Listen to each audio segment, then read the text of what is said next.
warahmatullahi wabarakatuh. Saya Hidayatullah, peserta program pelatihan BCKS Kabupaten Karawang Angkatan 1. Pada hari ini saya sedang melakukan penugasan mandiri pada modul 3A titik 4 yang mengharuskan peserta membuat video analisis 9 langkah pengambilan keputusan. Baik, saya akan mencoba memaparkan analisis 9 langkah dan pengujian keputusan pada kasus 4. Langkah pertama, apa saja nilai-nilai yang bertentangan dalam kasus tersebut?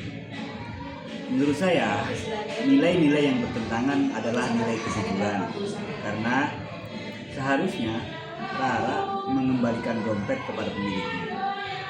Dan nilai yang kedua yaitu tentang nilai kesetiaan kepada sahabat yang melakukan kesalahan. Langkah yang kedua, siapa saja yang terlibat dalam situasi kasus tersebut? Yang terlibat dalam kasus tersebut itu ada 4 orang, yaitu Tari sebagai saksi yang melihat kejadian sebenarnya. Yang kedua adalah Rara, orang yang menemukan dan mengambil dompet. Yang ketiga adalah Nina sebagai pemilik dompet yang kehilangan, dan yang keempat adalah Ibu Sri selaku mengumumkan kehilangan dompet tersebut. Nah, untuk langkah selanjutnya yaitu fakta-fakta apa saja yang relevan dengan situasi tersebut. Fakta pertama, Rara menemukan dompet Nina di perpustakaan dan mengambilnya. Fakta yang kedua, Tari melihat Rara mengambil dompet tersebut. Dan fakta yang ketiga, Nina kehilangan dompet dan mengumumkannya ke seluruh perpustakaan. Sedangkan fakta yang keempat, Rara dan Tati adalah teman dekat.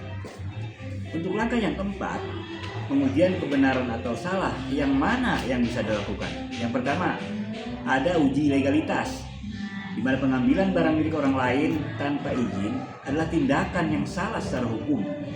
Yang kedua adalah uji institusi. Secara naluriah, Tari merasa bahwa tindakan Rara itu tidak benar. Yang ketiga adalah uji publikasi, di mana tindakan Rara dipublikasikan kemungkinan besar itu akan dianggap sangat tidak etis.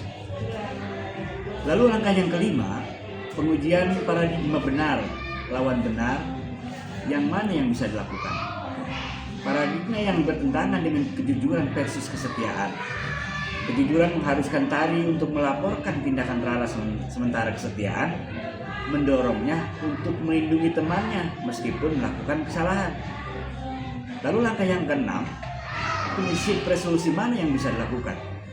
Prinsip yang bisa dilakukan adalah berbasis aturan atau rule based thinking dan berpikir berbasis konsekuensi atau end based thinking.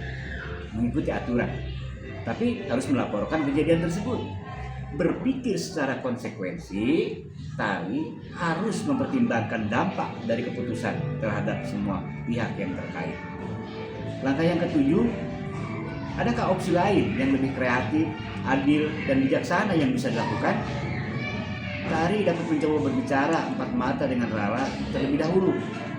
Tari bisa menjelaskan bahwa tindakan Rara adalah salah, dan Tari seharusnya menyarankan agar Rara untuk mengembalikan dompet tersebut kepada Nina.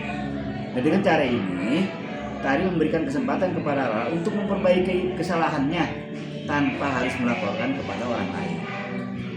Dan adapun keputusan yang terakhir atau langkah yang terakhir yang saya ambil adalah Tari berbicara dengan Rara secara pribadi. Jika Rara bersedia mengembalikan dompet tersebut, masalah selesai tanpa perlu melibatkan pihak lain. Namun, jika Rara menolak, Tari harus mempertimbangkan untuk melaporkan kejadian tersebut demi menegakkan keadilan dan kejujuran.